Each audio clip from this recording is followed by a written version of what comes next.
అదే RTV app వార్తల్ని క్షణాల్లో చదివే అవకాశం ఉంటుంది. ఒక న్యూస్ పేపర్, ఒక టెలివిజన్ ఛానల్ మీ చేతుల్లో ఎప్పుడూ ఉంటాయి. మరి ఈరోజు రాష్ట్రంలో ఈ పొత్తులతోటి వస్తున్నటువంటి రాజకీయ పార్టీలు, మరి అదేవిధంగా జగన్మోహన్ రెడ్డి గారు నేను ప్రజలు నమ్ముకున్నాను, దేవుడిని నమ్ముకున్నాను, పైన దేవుడు కింద ప్రజలను నమ్మినటువంటి వ్యక్తి నేను ఆయన చెప్తున్నాడు. వీళ్ళు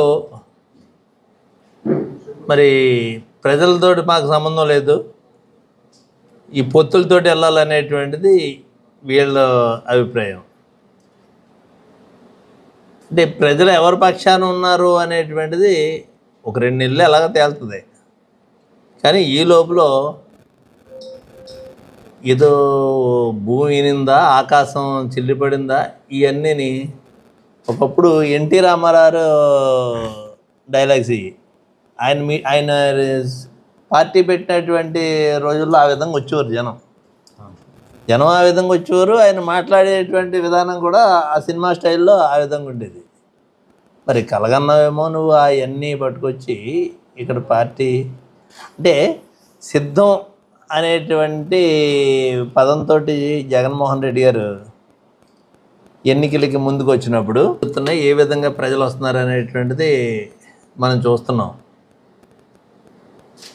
అసలు ఈ రాష్ట్ర చరిత్రలో ఎప్పుడన్నా ఒక రాజకీయ పార్టీకి ఆ విధంగా ప్రజల స్పందన అనేటువంటిది 30 సంవత్సరాల రాజకీయాల్లో ఎప్పుడూ నేను చూడలేదు. అంటే ప్రజల్లో స్పందన అంటే అది అంతే తప్పితే డబ్బులు ఇచ్చి జనాలు తీసుకెళ్ళి, మందు ఇచ్చి జనాలు తీసుకెళ్ళి, ప్రచారానికే మనుషులు రాకపోతే కిరాయిలు ఇచ్చి తీసుకెళ్తున్నారు మీరు మళ్ళీ పెద్ద కౌర్లు చెప్పటం.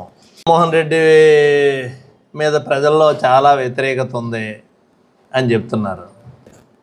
జగన్మోహన్ రెడ్డి మీద అంత వ్యతిరేకత ఉన్నప్పుడు ఒక్కడో ఎందుకు పోటీ చేయట్లేదు? మీరు కట్టుకుని ఎందుకు రావాలి? ఢిల్లీ వెళ్ళి 4 రోజుల నుంచి ఢిల్లీ వాడు కాళ్ళు పెట్టుకుని దేగుతున్నారు. అదే దాన్ని ఏమంటారు?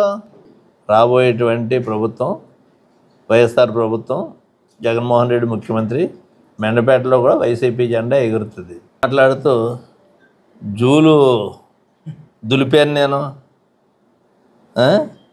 నేను ఇదివరకు జోగేశ్వరరావుని కాదు, నేనేంటో చూపిస్తాను, అదేంటో చూపిస్తాను. అయ్యి బాబు భయం వేస్తుంది వీళ్ళందరికీ, మా అందరికీ. ఏమండో జోగేశ్వరరావు గారు ఇక్కడ మేము భయపెడుతున్నారో లేకపోతే దౌర్జన్యాలు చేస్తున్నారన్నారు. 3.5 సంవత్సరాలు అయింది. ఎక్కడన్నా పరిస్థితి ఎప్పుడన్నా ఉందా?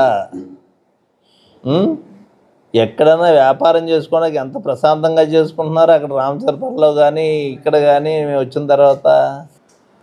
ఒకటి మాత్రం గుర్తుపెట్టుకోండి, అది ఒక పులి ఒక నక్కకు సంబంధించినటువంటి విషయం చెప్తాను. నక్క ఎవరో పులి ఎవరో ప్రజలు